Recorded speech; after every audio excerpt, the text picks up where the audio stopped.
Assalamualaikum warahmatullahi wabarakatuh.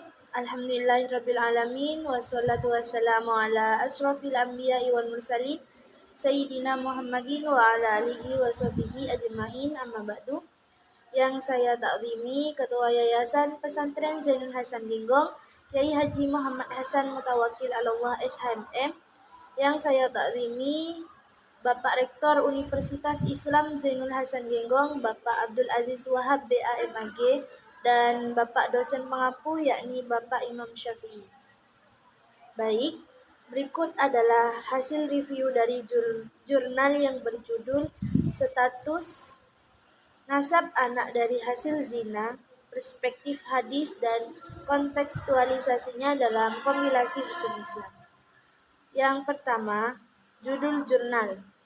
Judul ini sudah cukup jelas dan spesifik, menunjukkan objek kajian, nasab anak hasil zina, serta sumber dan pendekatan hukum yang dipakai, yakni hadis dan kompilasi hukum Islam.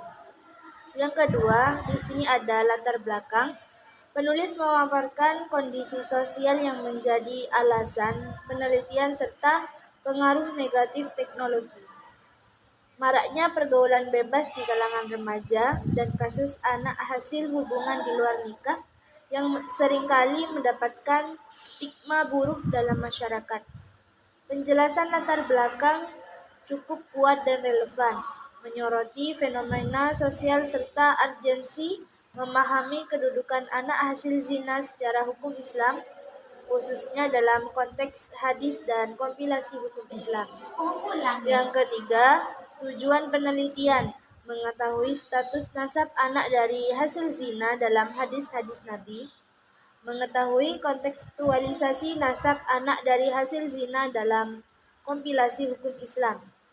Tujuannya sangat jelas, fokus pada pemahaman tekstual dan kontekstual dalam hukum Islam. Yang keempat, metode penelitian. Jenis penelitian ini adalah library research dengan pendekatan tematik. Sumber data berasal dari kitab-kitab hadis primer dan literatur sekunder seperti syarah hadis, jurnal, dan buku terkait.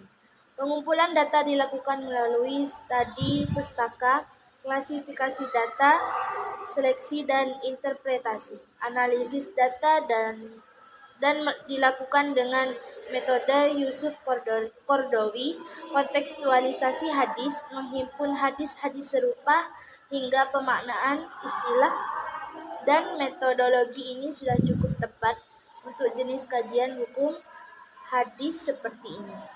Yang kelima, di sini ada hasil dan pembahasan. Penulis menemukan bahwa dalam hadis-hadis Nabi, anak hasil zina tidak memiliki nasab kepada ayah biologis, hanya kepada ibu dan keluarganya si ibu. Hal ini kemudian sejalan dengan kompilasi hukum Islam pasal 100 yang menegaskan bahwa anak luar nikah hanya memiliki hubungan hukum dengan ibunya. Penulis juga menguraikan berbagai pendapat ulama, beberapa pembelaan hak-hak anak hasil zina, serta kritik sosial terhadap stigma yang melekat di masyarakat. Yang keenam, kesimpulan. Anak hasil zina dalam hadis tidak dihubungkan nasabnya dengan laki-laki pezina, tetapi hanya kepada ibunya.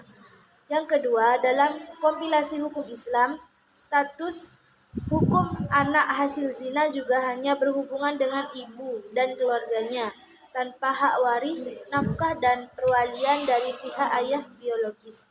Kesimpulan ini konsisten dalam hasil kajian yang disusun dan disampaikan dengan cukup baik. Yang ketujuh, kelebihan jurnal. Yang pertama, topik penelitian sangat aktual dan kontekstual, menyentuh masalah sosial yang nyata di masyarakat. Yang kedua, pembahasan menggunakan sumber hadis yang sahih dan dilengkapi dengan penjelasan ulama. Yang ketiga, metode analisisnya sistematis, terutama dengan memakai pendekatan tematik dan interpretasi mendalam. Yang terakhir, di sini ada kekurangan jurnal. Dalam penulisan masih ada beberapa kekurangan tata bahasa dan kerapian struktur yang bisa lebih baik lagi. Yang kedua, contoh-contoh kasus aktual yang disebutkan banyak oleh yang disebutkan lebih banyak bersifat umum. Seharusnya lebih difokuskan pada aspek hukum yang mendalam. Yang terakhir, analisis terhadap realitas sosial di Indonesia bisa lebih tajam, tidak hanya berhenti pada kutipan teori, tapi menghubungkan dengan data sosial yang konkret. Mungkin itu saja dari saya.